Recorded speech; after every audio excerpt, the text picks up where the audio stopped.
વડાપ્રધાન નરેન્દ્ર મોદીના આગમનની પૂર્વ તૈયારીઓ હાલ વડોદરા શહેરમાં ચાલી રહી છે. પ્રધાનમંત્રીના રોડ શોના રૂટનું નેતાઓએ નિરીક્ષણ કર્યું હતું. વડોદરા શહેરમાં આગામી 11મી મેના રોજ દેશના વડાપ્રધાન નરેન્દ્ર મોદીના આગમનને તૈયારીઓનો દોર તેજ બન્યો છે.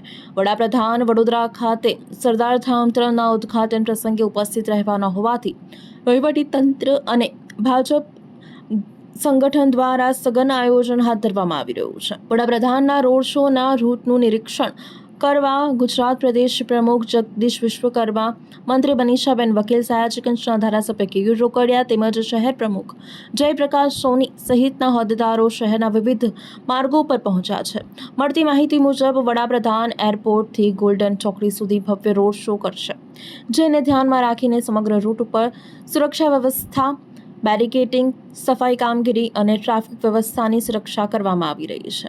ઉલ્લેખનીય છે કે વડાપ્રધાનના આગમનને લઈને શહેર પોલીસ વહીવટીતંત્ર તેમજ વિવિધ સુરક્ષા એજન્સીઓ દ્વારા સતત ચેકિંગ અને નિરીક્ષણ કરવામાં આવી રહ્યું છે.